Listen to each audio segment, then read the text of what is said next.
أعوذ بالله من الشيطان الرجيم. بسم الله الرحمن الرحيم. ألف لام ميم. تنزيل الكتاب لا ريب فيه من رب العالمين. أم يقولون افتراه بل هو الحق من ربك لتنذر قوما ما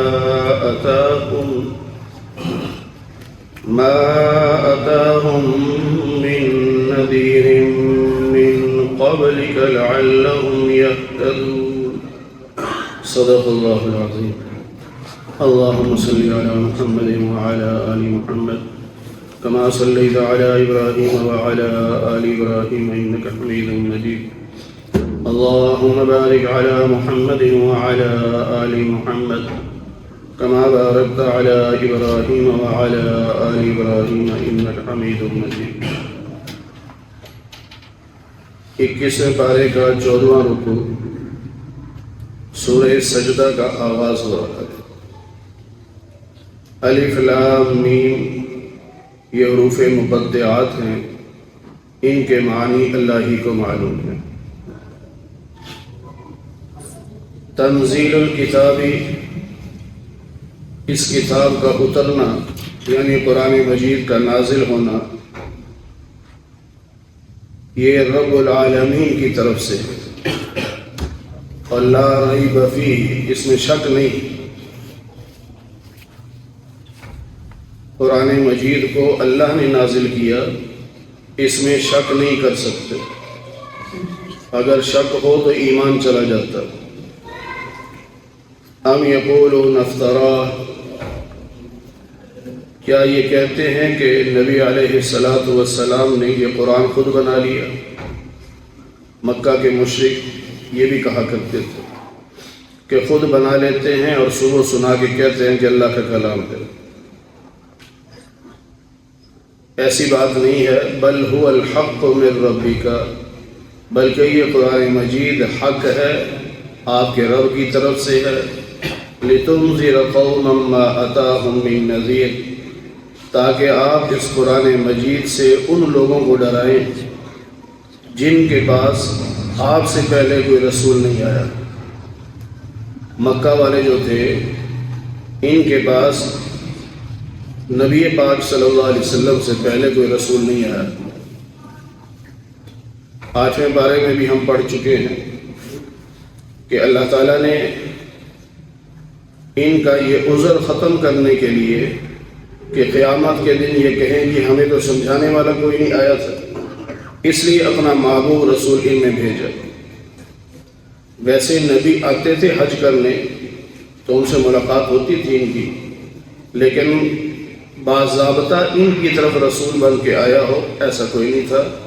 اس لیے اللہ نے پھر نبی پاک صلی اللہ علیہ وسلم کو بھیجا. لعلہم یہتدون، شاید یہ ہدایت پا جائیں. اللہ الذی خلق السماوات والارض وما بینہما فی 6 ایام، وہ اللہ ہے جس نے آسمانوں اور زمینوں کو اور ان کے درمیان کی تمام مخلوقات کو بنایا اور 6 دنوں میں بنایا. فی 6 ایام، 6 دن میں بنا لیے. یہ پہلے بھی گزر چکا ہے، آگے 24ویں پارے میں مزید تفصیل آئے گی. احادیث میں ہے کہ اللہ تعالیٰ نے اتوار اور پیر کے دن زمین بنائی، پھر منگل اور بدھ ان 2 دنوں میں زمین کے اوپر کی چیزیں بنائی، یعنی پہاڑ، دریا، درخت وغیرہ. پھر جمعرات کو آسمان بنایا اور جمعے کے دن آسمان کے اوپر کی چیزیں یعنی سورج، چاند، ستارے وغیرہ یہ بنائے. اور ہفتے کے دن کوئی کام نہیں کیا. اور یہ صرف ہمارے سمجھانے کے لیے ہے، وگرنہ اللہ کو اتنا وقت نہیں لگتا. اللہ تو صرف ارادہ کر لے تو وہ کام ہو جاتا. اللہ صرف ارادہ کر دے کہ 7 آسمان بنانے ہیں، 7 زمینیں بنانی ہیں، فوراً بن جاتا. یہ صرف ہمارے سمجھانے کے لیے ہے کہ میں رب ہو کر بھی کام کو ترتیب سے کر رہا ہوں تو تم بھی شیڈول کے مطابق چلا کرو. یہ نہیں ہے کہ کبھی جوش چڑھا تو بہت کام کر لیا پھر پورا ہفتہ چھٹی، نہیں، اس طرح نہیں، تھوڑا تھوڑا کام کرو لیکن روزانہ کی ترتیب پہ کرو۔ نبی پاک صلی اللہ علیہ وسلم کا ارشاد ہے، اللہ کو وہ عمل پسند ہے جو مسلسل کیا جائے، چاہے تھوڑا کیا جائے، چاہے تھوڑا ہو لیکن ہو مسلسل، اللہ کو وہ پسند ہے۔ ثم استوى علی العرش، پھر اللہ تعالیٰ عرش کی طرف متوجہ ہوئے۔ اب اس کا معنی کیا ہے؟ اس پر علماء نے لکھا کہ آیات متشابہات میں سے ہے، اور آیات متشابہات کی پھر دو قسمیں ہیں۔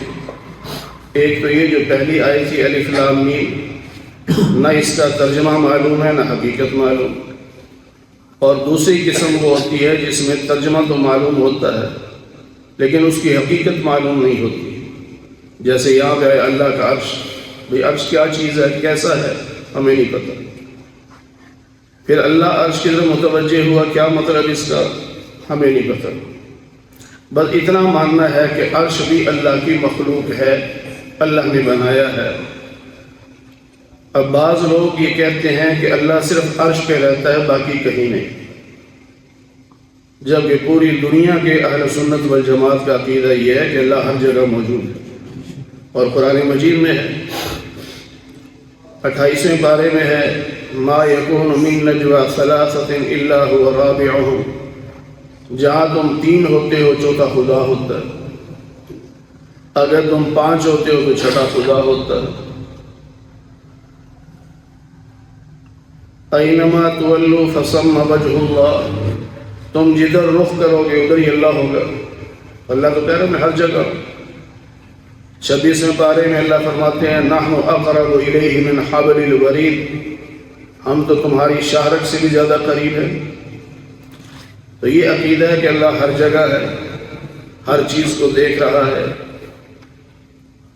عرش کیا ہے اس کی حقیقت اللہ ہی جانتے ہیں، اس لیے اس پر بحث کی ضرورت نہیں، اس پہ جھگڑے کی ضرورت نہیں۔ جس چیز کی حقیقت ہمیں معلوم نہیں اس میں بحث کی ضرورت نہیں، پر اتنا ماننا ضروری ہے کہ اللہ کی طرف سے ہے، جو بھی اس کا مطلب ہے اللہ ہی بہتر جانتا ہے۔ ما لکم من دونہ من ولی ولا شفیع،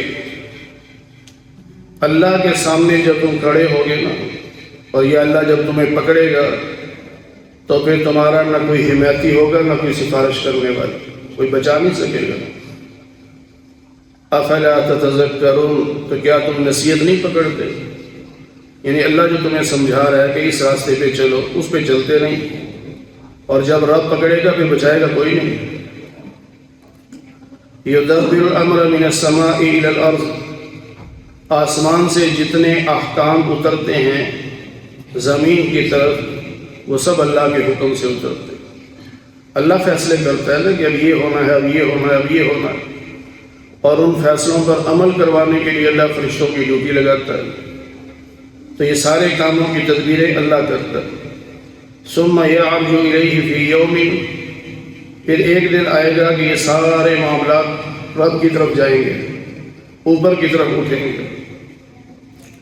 وہ دن ہوگا 1000 سال کے برابر، مقدارہ الف سنہ مما تعدون، تمہاری جو دنیا کی گنتی ہے نا، اس گنتی کے حساب سے وہ ایک دن 1000 سال کے برابر ہوگا۔ 29ویں پارے میں ہے کہ وہ قیامت کا ایک دن 50,000 سال کے برابر۔ اب دونوں گنتیاں آتی ہیں، 1000 سال کے برابر بھی، 50,000 سال کے برابر۔ اس کے جواب میں علماء نے لکھا کہ یہ اختلاف نہیں ہے۔ بعض لوگ کہتے ہیں یہ عجیب اختلاف ہے، کبھی کہتے ہیں 1000 سال کے برابر، کبھی کہتے ہیں 50,000 سال کے برابر۔ نہیں، اختلاف نہیں ہے حقیقت ہے۔ پھر ہمیں کیسے سمجھ آئے؟ جتنا بڑا مجرم ہوگا وہ دن اس کو اتنا بڑا لگے گا۔ غم کے لمحات لمبے لگتے ہیں نا، جو آدمی بیمار ہو، پریشان ہو، دکھی ہو، اس سے پوچھ کے دیکھو، وہ کہتا ہے وقت نہیں گزر رہا، اور جو صحت مند ہوتا ہے وہ کہتا ہے وقت کا پتہ ہی نہیں چلتا کیسے گزر جاتا ہے۔ یہ تو انسان کی کیفیت پر ڈپینڈ کرتا ہے۔ تو جو جتنا بڑا مجرم ہوگا اسے قیامت کا دن اتنا ہی بڑا لگے گا، بعض کو 1000 سال کے برابر لگے گا، بعض کو 50,000 سال کے برابر لگے گا۔ اور جو مومن ہوں گے ان کے بارے میں نبی پاک صلی اللہ علیہ وسلم نے فرمایا ان کو قیامت کا دن ایسے لگے گا جیسے عصر کی نماز پڑھی اور چلے گئے۔ سب سے چھوٹی نماز ہے نا، عصر کی 4 رکعتیں پڑھی اور گئے، تلاوت بھی مختصر ہوتی ہے اس میں، 5 یا 6 منٹ کی نماز ہے۔ تو مومن کو ایسے ہی لگے گا قیامت کا دن، وہی دن مومن کو چھوٹا سا لگ رہا ہے اور کافر کو بڑا لگ رہا ہے۔ ذالک عالم الغیب والشہادہ، یہ جو اللہ ہے یہ ہر پوشیدہ چیز کو جاننے والا، ہر ظاہر کو جاننے والا، العزیز ہر چیز پر قادر، غالب، طاقتور، الرحیم اس کے باوجود رحم کرنے والا۔ سارے اختیارات اللہ کے ہاتھ میں، لیکن پھر بھی اللہ رحم کرتا ہے، اور ہمارے پلے کچھ بھی نہیں ہوتا پھر بھی ہم ظالم بنے ہوتے ہیں۔ ہم قدم قدم پر محتاج ہیں لیکن اس کے باوجود دوسروں پہ ظلم کرتے ہیں۔ اللہ کہتا ہے میں کسی کا محتاج نہیں، اللہ الصمد، اللہ بے نیاز، لیکن اس کے باوجود اللہ بڑا مہربان۔ تو یہ سکھایا جا رہا ہے کہ تم بھی مہربان بنو، اللہ کے مخلوق پہ رحم کرو، اللہ تم پہ رحم کرے گا۔ الذی احسن کل شیء، اللہ ہی ہے جس نے ہر چیز کو خوبصورت بنایا۔ خلقہ، اس کو پیدا بھی اللہ نے کیا۔ وبدأ خلق الانسان، اور انسان کی تخلیق کی ابتدا اللہ نے مٹی سے کی، مٹی کے ذرات ماں باپ کے جسم میں گئے تو خون بنا۔ ثم جعل نسلہ من سلالۃ من ماء مہین، پھر ایک گندے قطرے کا جو خلاصہ تھا، نچوڑ، اس سے انسان کو بنایا۔ انسان کا پانی ماں کے رحم میں جاتا ہے لیکن سارا نہیں، جتنا رب چاہتا ہے بس اتنا ہی پانی جاتا ہے، اس سے اللہ انسان کو بنا دیتا ہے۔ ابتدا مٹی سے ہے، مٹی سے پھر خون، اور خون سے پھر پانی، پانی سے پھر خون، پھر گوشت، پھر اس پہ ہڈیاں، پھر نقش و نگار، پھر روح پھونکی گئی، پھر اللہ اس کو بچہ بنا کر دنیا میں لاتا ہے، پھر اللہ ہی تو بناتا ہے۔ ثم سواہ، پھر اسے ٹھیک ٹھیک اللہ بناتا ہے ماں کے پیٹ میں۔ ونفخ فیہ من روحہ، پھر اس میں اللہ اپنی روح پھونکتا ہے، یعنی اپنا حکم، جس سے بندہ زندہ ہو جاتا ہے۔ وجعل لکم السمع، پھر اللہ تمہیں سننے کے لیے کان دیتا ہے، دیکھنے کے لیے آنکھیں دیتا ہے، سوچنے کے لیے دل دیتا ہے، لیکن قلیلا ما تشکرون، تم بہت کم اللہ کا شکر ادا کرتے ہو۔ اللہ نے سب کچھ دیا ہے، ہمیں چاہیے اللہ کا شکر ادا کریں، لیکن ہم ناشکرے ہوتے ہیں۔ اور کافر یہ کہتے ہیں کہ اذا ضللنا فی الارض، جب ہم زمین میں گم ہو جائیں گے، یعنی ہمارے جسم کے ذرے بھی مٹی میں مل جائیں گے، اِنَّا لَفِي خَلْقٍ جَدِيدٍ، کہ ہم دوبارہ پیدا کیے جائیں گے۔ وہ ہر کافر یہی اعتراض کرتا تھا کہ جب ہم مر گئے، مٹی ہو گئے، ہڈیاں بھی ہماری بوسیدہ ہو گئی، مٹی کے ذرات میں مکس ہو گئی، دوبارہ کیسے زندہ ہوں گے؟ اللہ کہتے ہیں کہ اصل میں یہ اپنے رب کی ملاقات کے منکر ہیں، کیونکہ زندہ تو اس لیے کرنا ہے نا کہ رب کے سامنے پیش ہونا ہے، تو یہ صاف انکار کر دیتے ہیں کہ دوبارہ زندہ ہی نہیں ہونا، لہٰذا رب کے سامنے ہی پیش نہیں ہونا۔ قُلْ يَتَوَفَّاكُمْ، آپ ان کو بتا دیجئے کہ تمہیں موت دے گا، موت کا فرشتہ، وہ روح نکالے گا، الَّذِي وُكِّلَ بِكُمْ، جسے تم پر اللہ نے مقرر کیا ہے، وہ موت کا فرشتہ تمہاری روح نکالے گا۔ ثُمَّ إِلَىٰ رَبِّكُمْ تُرْجَعُونَ، پھر تم سب کو لوٹایا جائے گا تمہارے رب کی طرف، اللہ کے لوٹ کے جاؤ گے سب۔ اگر تو ان مجرموں کو دیکھے قیامت کے دن، ناکسوا رؤوسہم عند ربہم، رب کے سامنے کھڑے ہوں گے تو شرم کے مارے سر جھکایا ہوا ہوگا۔ اس وقت کہیں گے ربنا ابصرنا، اے اللہ ہم نے قیامت دیکھ لی، وسمعنا، باتیں بھی ساری سن لی، فرجعنا، ہمیں مہلت دے دے کہ ہم دنیا میں جائیں، نعمل صالحا، اب نیک عمل کر کے آئیں گے، کیونکہ اب ہمیں یقین آ گیا ہے کہ قیامت ہے، لیکن کسی کو مہلت نہیں ملے گی، کیونکہ ایمان جو ہے نا وہ ایمان بالغیب اللہ کے ہاں قبول ہے۔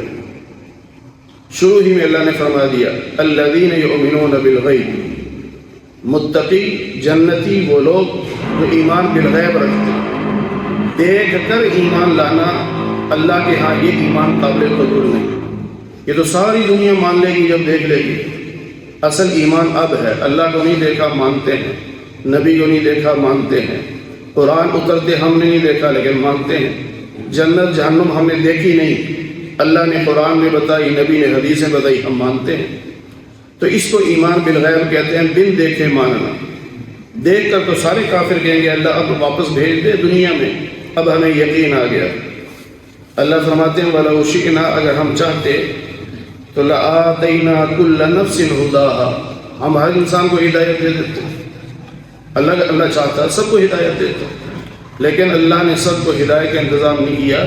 اللہ نے نبیوں کے ذریعے سے دونوں راستے دکھائے، فَأَلْهَمَهَا فُجُورَهَا وَتَقْوَاهَا، کہ یہ غلط راستہ ہے فسق و فجور والا، یہ تقوی والا۔ اب انسان کو اختیار کیا ہے اپنی مرضی سے کس راستے پہ چلتا ہے۔ اللہ زبردستی نہ گمراہ کرتا ہے نہ زبردستی ہدایت دیتا ہے۔ وَلَكِنْ حَقَّ الْقَوْلُ مِنِّي، لیکن میری بات، میرا فیصلہ سچ ثابت ہوا کہ میں جہنم کو بھروں گا جنات سے بھی اور انسانوں سے بھی۔ جتنے کافر جن ہیں وہ بھی جہنم میں جائیں گے، جتنے کافر انسان ہیں وہ بھی جہنم میں جائیں گے۔ اور پھر ان سے کہا جائے گا فَذُوقُوا، اب یہ عذاب چکھو، بِمَا نَسِیتُمْ لِقَاءَ يَوْمِكُمْ هَذَا، کیونکہ تم نے آج کی ملاقات کو بھلا دیا تھا نا، کہتے تھے کوئی قیامت نہیں، تم نے آج کی ملاقات کو بھلایا، اب عذاب چکھو۔ اِنَّا نَسِينَاكُمْ، تم نے دنیا میں ہمیں بھلایا، ہم نے آج تمہیں بھلا دیا، یعنی ہماری رحمت تمہارے قریب بھی نہیں آئے گی، اور ہمیشہ ہمیشہ کا تمہیں عذاب ہوگا تمہارے کرتوتوں کی وجہ سے۔ اِنَّمَا يُؤْمِنُ بِآيَاتِنَا، ہماری آیات پر ایمان رکھنے والے وہ لوگ ہیں الَّذِينَ إِذَا ذُكِّرُوا بِهَا، جب ان کے سامنے اللہ کا ذکر کیا جاتا ہے تو خروا سجدا، سجدے میں گر پڑتے ہیں، وَسَبَّحُوا بِحَمْدِ رَبِّهِمْ، اب رب کی حمد و ثنا کی تسبیح کرتے ہیں، وَهُمْ لَا يَسْتَكْبِرُونَ، اور وہ تکبر نہیں کرتے۔ یہ اللہ کے بندوں کی شان ہے۔ اللہ کا قرآن پڑھا جائے، اللہ کی آیات پڑھی جائیں تو وہ جھک جاتے ہیں، سجدے میں چلے جاتے ہیں، رب کی حمد و ثنا کرتے ہیں، تکبر نہیں کرتے۔ وہ یہ اللہ کے نیک بندوں کی نشانی ہے۔ ایک اور نشانی ان کی تتجافى جنوبهم عن المضاجع، رات کے وقت ان کے پہلو بستر سے دور رہتے ہیں، یعنی اٹھ کے تہجد پڑھتے ہیں، بستر سے دور رہتے ہیں۔ جی یہ سجدے والی آیت ہے، میرے پڑھنے اور آپ کے سننے کی وجہ سے سجدہ تلاوت واجب ہو گیا۔ تو یہ تہجد پڑھتے ہیں، اپنے پہلو کو بستر سے دور کر لیتے ہیں اور رب کو پکارتے ہیں، خوفا و طمعا، اللہ سے ڈرتے بھی ہیں اور اللہ کی رحمت کی امید بھی رکھتے ہیں، دونوں کیفیات ان کے پاس ہوتی ہیں۔ وَمِمَّا رَزَقْنَاهُمْ يُنْفِقُونَ، اور ہم نے انہیں جو رزق دیا ہے اس میں سے یہ خرچ بھی کرتے ہیں۔ یہ مومن کی نشانیاں ہیں۔ فَلَا تَعْلَمُ نَفْسٌ، کوئی انسان نہیں جانتا کہ اس کی آنکھوں کی ٹھنڈک کے لیے ہم نے کیا چیزیں چھپا کے رکھی۔ جنت میں اللہ نے جو نعمتیں دینی ہیں نا اپنے بندوں کو، اللہ کہتا ہے کوئی بھی نہیں جانتا، یہاں بتا لیں گے، معلوم کر لیں گے، لیکن اس کی اصل حقیقت کو ہم نہیں پہچان سکتے۔ وہ تو جب دیکھیں گے تو پتہ چلے گا کیا نعمتیں ہیں۔ جیسے حدیث پاک میں ہے کہ لا عین رأت ولا اذن سمعت ولا خطر على قلب بشر، جو اللہ نے نعمتیں جنت میں رکھی ہیں کسی آنکھ نے نہیں دیکھی، کسی دل پہ وہ گزری نہیں، کسی کان نے وہ سنی نہیں۔ پہلے پارے میں ہم پڑھ چکے کہ جب وہاں نعمتیں ملیں گی تو ہم کہیں گے یہ نعمتیں تو دنیا میں استعمال کی، تو وہاں بتایا جائے گا کہ دنیا میں اس جیسی تھی، یہ نہیں تھی، یعنی اس کی نقل تھی، اصل تو یہ ہے۔ پھر اللہ فرماتے ہیں جزاء بما كانوا يعملون، اور یہ جنت کی نعمتیں یہ تمہارا بدلہ ہوگا تمہارے اعمال کی وجہ سے۔ جو مومن نے نیک عمل کیے ہوں گے ان نیک اعمال کا بدلہ اللہ تعالیٰ یہ جنت میں عطا فرمائیں گے۔ اللہ تعالیٰ ہمیں قرآن کریم کی صحیح سمجھ نصیب فرمائے۔